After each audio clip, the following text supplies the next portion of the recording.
Lunes 25 de febrero. Saludos, señoras, señores, bienvenidos como cada día a este espacio, a esta revista de prensa, donde vamos a hacer el recorrido diario por las portadas de los periódicos que se editan en nuestra provincia: Diario Córdoba, Diario El Día, Diario ABC.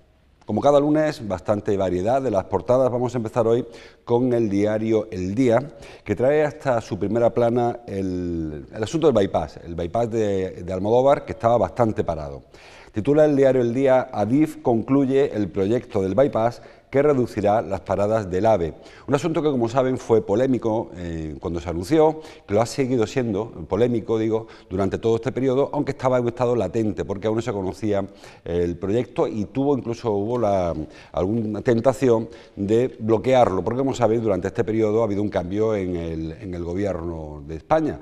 Cuando se planteó este asunto, gobernaba el Partido Popular y ahora gobierna el PSOE, y ahora con unas elecciones muy encima. Como saben, este bypass lo que pretende es que los trenes que viajan de Sevilla a Málaga no tengan por qué llegar hasta la estación de Córdoba. Actualmente no existe conexión directa Sevilla-Málaga, así que los trenes que viajan, como le digo, desde Sevilla a Málaga o viceversa, tienen que llegar a Córdoba y en Córdoba cambiar el sentido para viajar a Málaga, lo cual obliga a estos trenes a emplear en torno a 20-30 minutos más de lo que podrían hacer si hubiese un bypass. Un bypass no deja de ser un puente, una conexión, un atajo, por entendernos, que se construirá en los terrenos en término municipal de Almodóvar del Río. Esto tiene una ventaja positiva una ventaja y algunos inconvenientes. La ventaja es, como digo, para los viajeros que viajan de Sevilla a Málaga, que no tendrán que llegar hasta la estación de Córdoba. El inconveniente, fundamentalmente, el que Córdoba pierde trenes. Da igual, porque el viajero que llegaba a Córdoba desde Sevilla para Málaga no se va a bajar a la estación, porque el tiempo de parada, el tiempo de estación era mínimo. Es decir, que no es que perdamos visitantes por ello, pero sí es verdad que a partir de ahora los trenes que vayan de Sevilla a Málaga no incluirán, como hasta ahora, Sevilla-Córdoba y Córdoba-Málaga, que antes había muchos más trenes porque existían esas posibilidades. Sumar los trenes directos Sevilla-Málaga o Sevilla-Córdoba, Sevilla-Córdoba o Málaga-Córdoba, además los Sevillas-Córdoba-Málaga, que tenían parada, por lo tanto, también en nuestra ciudad. Así que se pierden unos trenes que dejarán de venir a Córdoba tanto desde Sevilla como desde Málaga. En principio hay trenes suficientes, parece, no da la sensación de que por este cambio, por este bypass, vayamos a perder turistas, porque, como les digo, hay oferta más que suficiente. El otro gran perjuicio es para Almodóvar, porque asegura su alcaldesa, lo dicen los vecinos, que este bypass va a partir en dos el término municipal. Una estructura de estas características no es una raya, no es una línea que se haga en mitad del campo, sino que obliga, pues eso, a construir la doble vía, construir el área de cautela con las catenarias, etcétera, etcétera, de manera que se abre una zanja importante, una brecha importante en el término municipal de Almodóvar, que, como decía Sierra, la alcaldesa, parte el pueblo por la mitad, el término municipal, no pasa por el pueblo, lógicamente, sino por el término municipal de Almodóvar, y exigían que de hacerse esta obra ferroviaria se construyeran pues una serie de pasos en altura para facilitar el acceso de los vecinos de Almodóvar, pues no solamente el término municipal, la parte habitada o la parte consolidada del casco urbano de Almodóvar, sino también al resto del término municipal. También en su día tuvo su polémica. De hecho, Antonio Hurtado, que entonces representaba al partido de la oposición, al PSOE, criticó ese tipo de bypass en concreto, que no facilitaba la circulación, prefería un segundo modelo, que al final no se ha hecho caso, y lo que hace ahora es que se publica el proyecto, y dice el diario El Día que el Ministerio de Fomento ha estimado el coste de los trabajos en 32 millones de euros. Los técnicos, como decía, ultiman los detalles para sacar a licitación la ejecución de las obras, y el nuevo corredor permitirá el viaje de Málaga a Sevilla sin tener que pasar por Córdoba, y, como le decía yo, con un ahorro mínimo de 20 minutos para los viajeros, que puede llegar a ser incluso de 30, según qué tren sea el que se coja, al que se suban.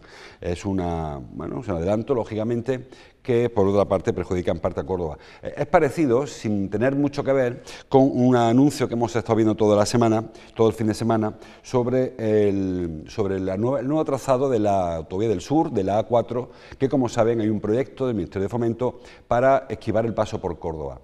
En principio es una alternativa que siempre se ha reclamado desde Córdoba. Saben que hoy el tramo de la Ronda Sur, es decir, desde el puente de la autovía prácticamente hasta la Cuesta de los Visos, todo ese tramo y más, pero en concreto ese tramo es un tramo que comparte la Ronda Sur de Córdoba con la autovía del sur, con la A4, con la carretera de Madrid-Cádiz. ¿Eso qué conlleva? Pues conlleva que se sumen dos tipos de tráfico. El tráfico de la autovía, el que va de Madrid a Cádiz o a Sevilla o viene de donde venga, pero utiliza ese tramo como carretera nacional, y el tránsito de vehículos, del tránsito interior de vehículos. Los cordobeses que tienen que desplazarse desde la Fuensanta a la Torrecilla y utilizan ese tramo. Pues, al sumar los dos tráficos, el tráfico de paso con el tráfico interior, pues acumula muchísimos tapones que, como se han provocado incluso algún accidente y lamentablemente algunos de ellos con resultados de fallecimientos. Ahora se retoma un proyecto muy antiguo, un proyecto de los años 90, que consistía en hacer una carretera que sortee Córdoba, que salve Córdoba, que partiría de Villafranca prácticamente y terminaría pasado la Cuesta del Espino, prácticamente cerca de la Carlota.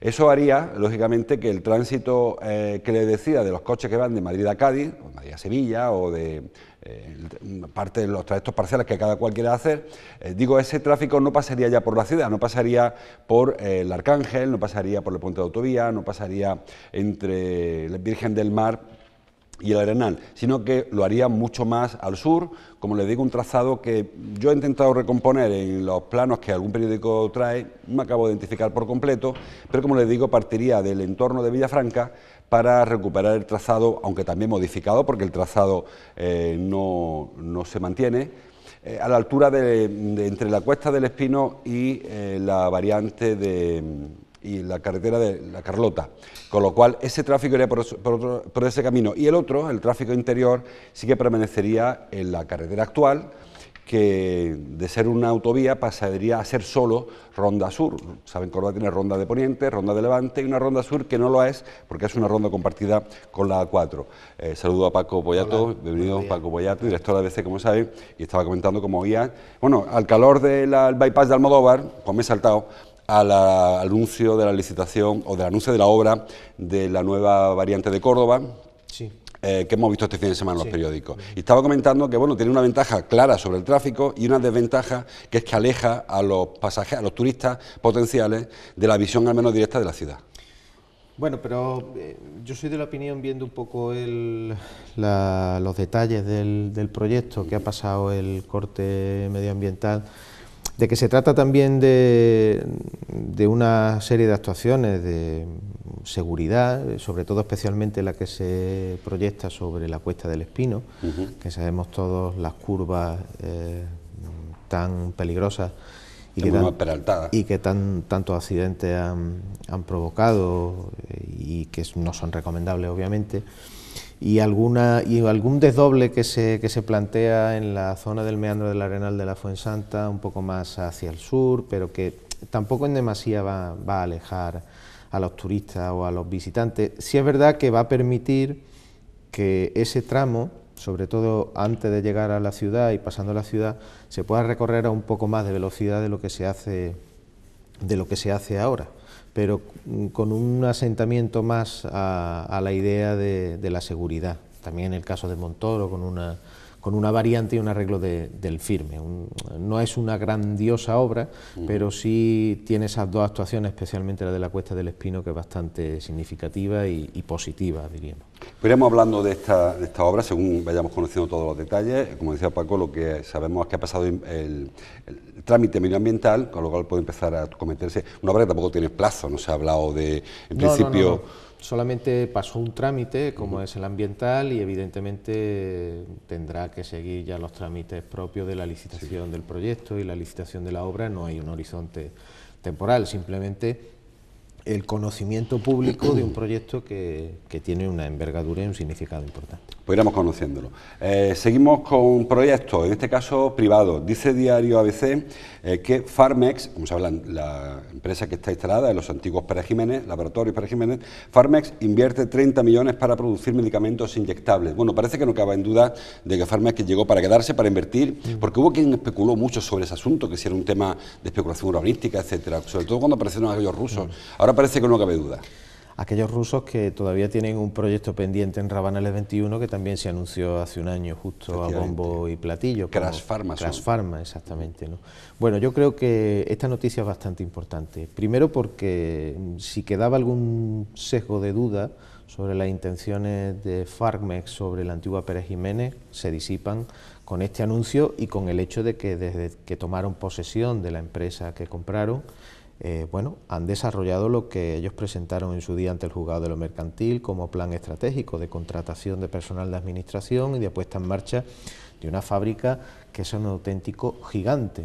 Personalmente tuve ocasión hace unos veranos de visitar esa fábrica cuando estaba cerrada cal y canto, y la fábrica da vértigo en sus dimensiones y en la capacidad que tiene. Y es muy difícil poner en marcha de nuevo una farmacéutica porque lo primero que tienes que hacer es no perder los certificados que te da el Ministerio de Sanidad para fabricar medicamentos. Más luego comprobar que esa maquinaria en la que se invirtió un gran dineral no se ha quedado obsoleta, más luego un proceso de contratación de personal. Esto diríamos que es una segunda fase muy importante en la cual lo que quieren dar ya es un salto ambicioso hacia el mercado, pasando de la fabricación de grajeas a la fabricación de inyectables. Y es una gran noticia porque las intenciones de Farmex, que recordemos que es un grupo con sede en Suiza, pero que forma parte de un gran conglomerado empresarial con sede en Libia y que desde hace mucho tiempo se dedica en esa zona del planeta a vender y a fabricar medicamentos, pues como decía, es una apuesta seria en una fábrica infrautilizada y que bueno, que esperemos que siga adelante, que siga recopilando puestos de trabajo y se convierta en una industria referente, como siempre lo fue, por otro lado, Pérez Jiménez. Según lo publicáis vosotros, precisamente duplicaría el número de trabajadores directos. Efectivamente. Ahora medio centenar, ¿no? Sí, la idea es volver a esos más de 100 trabajadores que tenía Pérez Jiménez cuando empezó su concurso de acreedores y luego todos esos años de calvario y de prácticas irregulares, como se ha venido poniendo de manifiesto en los procesos judiciales abiertos. Sería un reclamo, además, una instalación de estas características. Córdoba, bueno, en su día no es que fuera una ciudad puntera en la fabricación de medicamentos, pero sí que tuvo con Pérez Jiménez un liderazgo en un segmento. ¿Se puede recuperar en parte y sobre todo efecto llamada para otras industrias quizás? Pues sí, probablemente dependiendo de cómo se especialice la fabricación Farmex. Recordemos que Farmex está ubicada en una zona en Almodóvar del Río, que se ve perfectamente cuando uno va en carretera o incluso cuando va en tren camino de Sevilla o viceversa, con posibilidades de ampliación. Fue una operación urbanística, creo que esos terrenos son propiedad de la propia Pérez Jiménez, en este caso de Farmex, pero tiene una posibilidad de, evidentemente, instalar industria fin, pero ya de por sí el hecho de poder poner en marcha al 100% toda esa planta, que digo es enorme, es gigantesca, más toda la industria auxiliar o todo el empleo indirecto que puede generar, yo creo que es una buena noticia. Nos quedamos con la portada de ABC, dice el sumario quejas de los negocios que rodean la mezquita por la falta de luz, una información que ha elaborado Luis Miranda, creo haberlo leído, y que bueno, es algo que ya veníamos mucho tiempo algunos cordobeses reclamando, y es que hay que pasar a tientas prácticamente, sobre todo por el tramo entre el Palacio de Congresos y la esquina con la calle Judíos, porque es que no se ve nada, entre que las farolas están cubiertas de naranjo, están en potro naranjo, y luego parece como que ahí baja la intensidad, buscando un aspecto no sé si romántico o penumbroso, no lo sé. Yo creo que forma parte de la llamada eficiencia energética en todas las luminarias nuevas que se están instalando, que tiene esa ventaja pero tiene ese inconveniente. Pero llama mucho la atención que además en estos momentos del año que seguimos en invierno y que a las 8 de la tarde es noche cerrada, la zona más monumental de Córdoba, salvo la iluminación que proyecta directamente al monumento, a la mezquita catedral, la calle Torrijos o las calles de alrededor de la mezquita, la calle Amador de los Ríos, son la auténtica boca del lobo.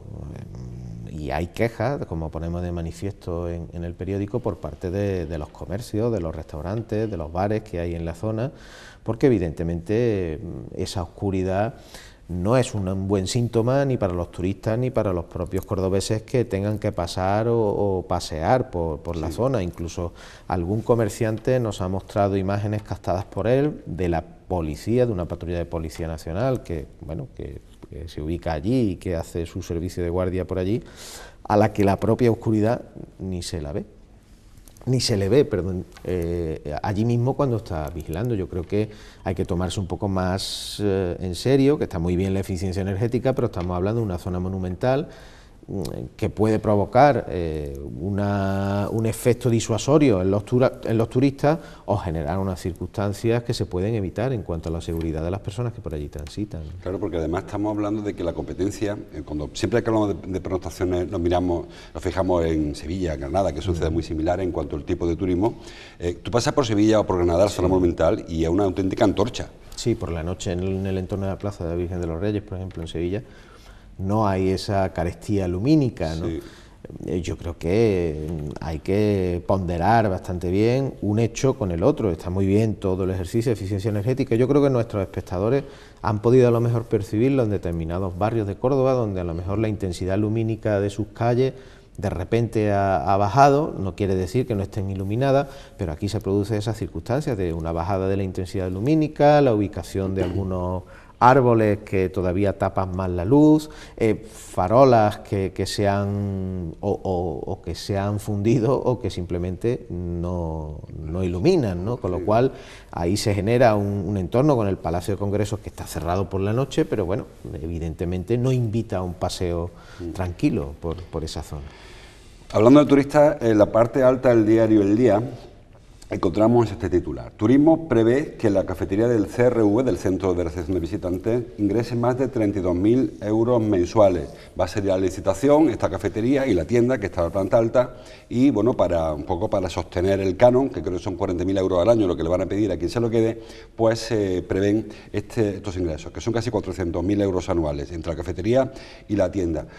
Yo creo que son ingresos quizá una previsión un poco optimista, teniendo en cuenta además que es una zona llena de cafetería, llena de sitios donde tomar una cerveza, una tapa, y que además yo cuando me imagino a mí mismo yendo a una ciudad, no se me ocurre meterme en la cafetería del CRV, me voy a la cafetería de al lado, lo lógico, yo como turista quiero decir. Bueno, realmente con este centro, con el Centro de Recepción de Visitantes, ese cubo que hay junto a la Puerta del Puente, lo que hay es un problema de identificar el uso real que va a tener. Yo creo que es un edificio mastodóntico también, que está infrautilizado, que hace 4 o 5 años generó una polémica bastante sonada cuando gobernaba el Partido Popular y cuando pretendió sacar el pliego para esos usos auxiliares, en los cuales había una cafetería, pero también había una zona expositiva y había espacios para que distintas empresas privadas pudieran ofertar sus productos turísticos. Se intentaba dotar de contenido un centro que había heredado de la Junta de Andalucía con grietas y con fallos, y en aquel momento fue precisamente Izquierda Unida, que hoy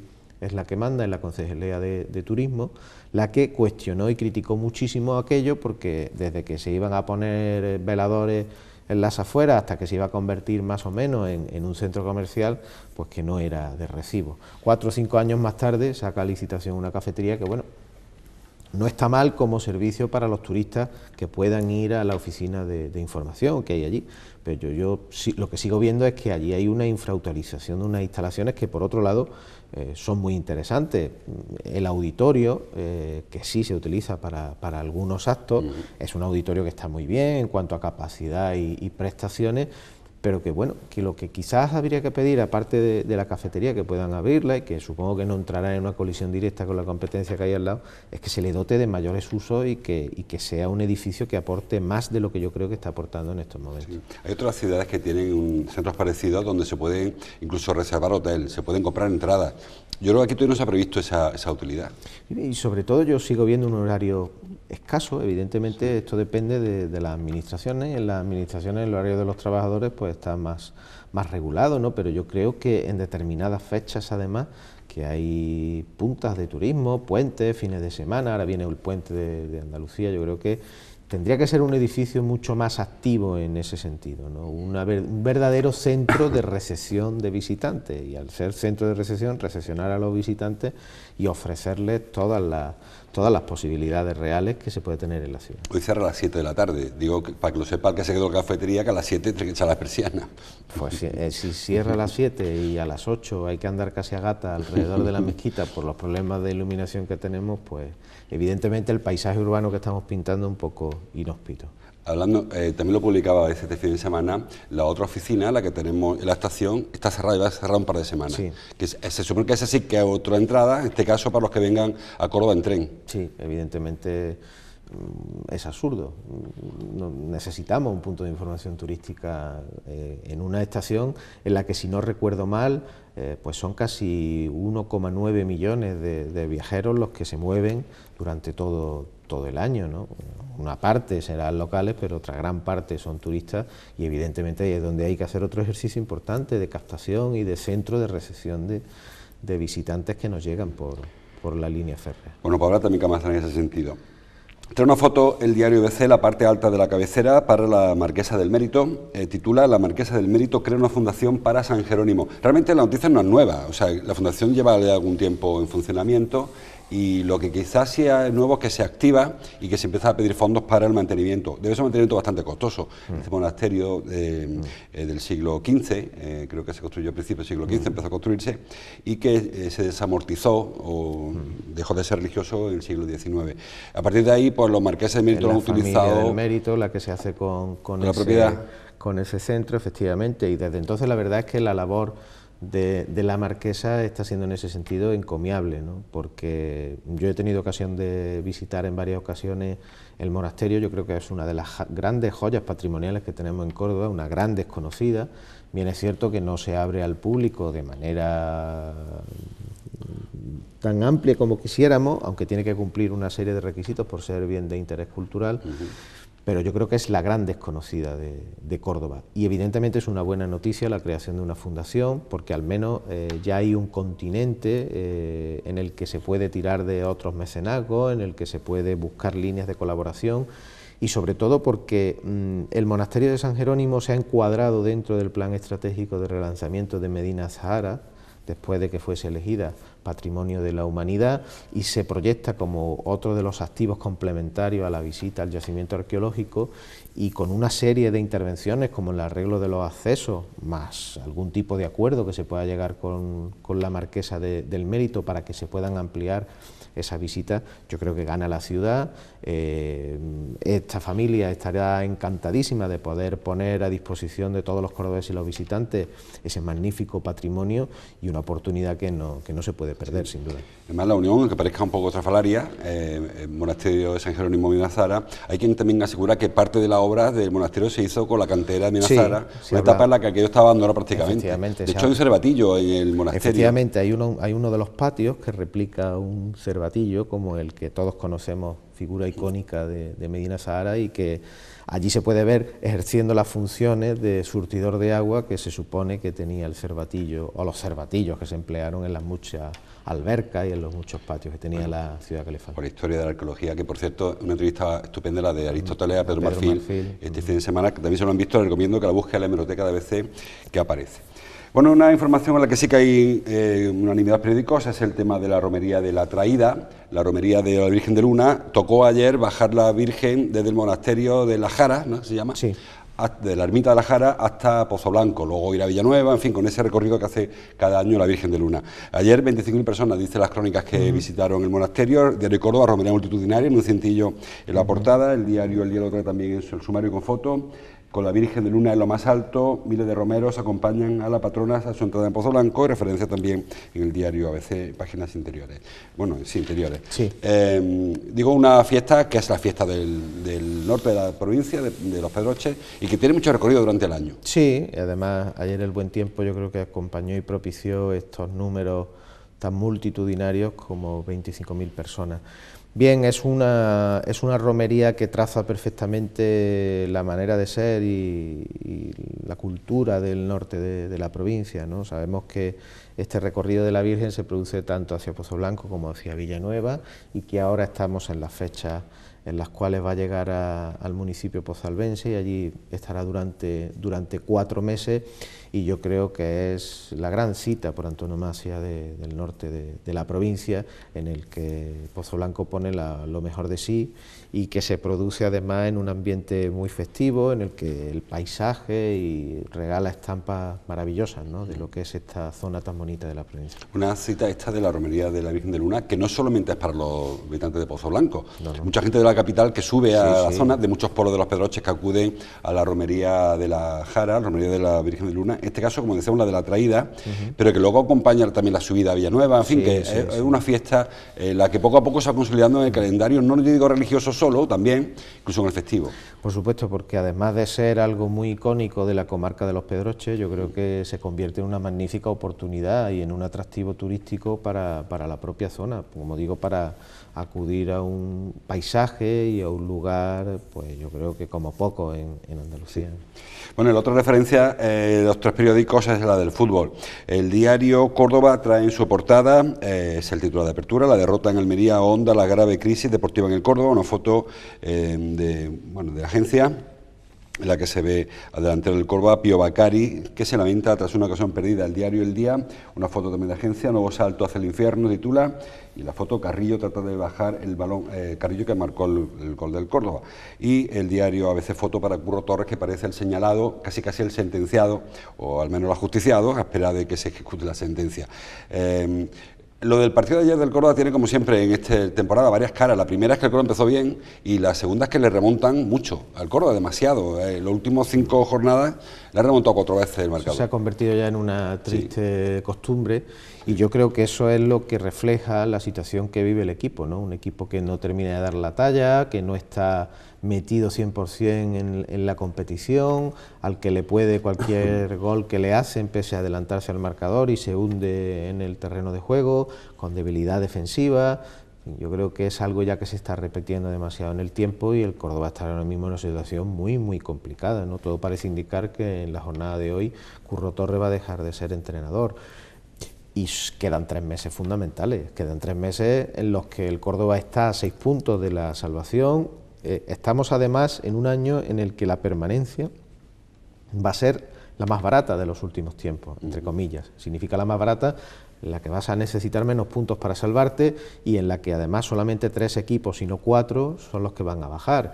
Pese a estas circunstancias, el Córdoba no da muestras de recuperarse, ¿no? Los números de Curro Torres son malos. Es verdad que se ha cambiado gran parte del equipo, pero no ha conseguido ni antes ni después establecer un motivo de recuperación que ya se veía el año pasado en unas circunstancias más difíciles, ¿no? Y evidentemente el horizonte que queda es bastante preocupante. Son 3 meses en las que tienen que pasar tanto por el Arcángel equipos que se están jugando el ascenso a primera, equipos muy duros, ¿no?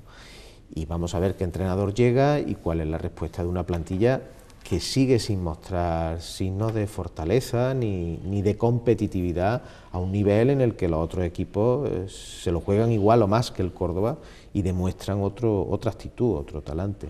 Hasta ahora no suenan nombres, siempre que nielan en este sentido, se oye nombres de la casa, Marrero, se está oyendo que lo ascienden, o incluso Rafa Navarro, pero nombres de fuera como ya había a esta altura el año pasado. Pues indudablemente a estas alturas va a ser difícil encontrar un nombre. Sí. Primero por las propias circunstancias salariales del Córdoba, porque el Córdoba no solo arrastra una crisis deportiva, que quizás es la que vaya por delante, no hay que olvidar su crisis económica, su mala situación económica que va detrás y que también va cumpliendo sus plazos, aunque parezca que se ha calmado en ese sentido.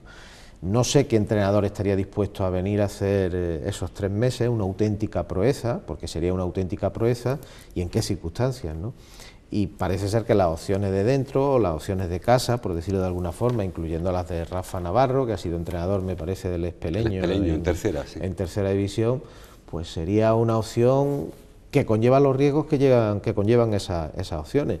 Te puede salir muy bien o puede ser la catapulta final al descenso a segunda vez. Yo creo que el equipo está en una situación muy preocupante, porque todo el mundo pensaba que podía enmendarse la situación a partir de Reyes, pero sin embargo estamos igual o peor que entonces. Ha habido alguna experiencia, el caso de Carrión, por ejemplo, que salió muy bien cuando Carrión se hizo cargo del equipo, pero otras en las que el técnico del filial no ha dado... No, hay que recordar el tramo final del año que estuvo el Córdoba en primera, que lo hizo con aunque ya estaba desahuciado prácticamente, que lo hizo con Romero, creo que recordar que era este hombre de casa, y aquello fue casi un suplicio, un calvario, ¿no? Porque prácticamente el equipo bajó, incluso haciendo ridículos como el 0-8, me parece, que fue el resultado con el Barcelona en el Arcángel, y la verdad es que parece que era un poco, en ese sentido, arrojar la toalla.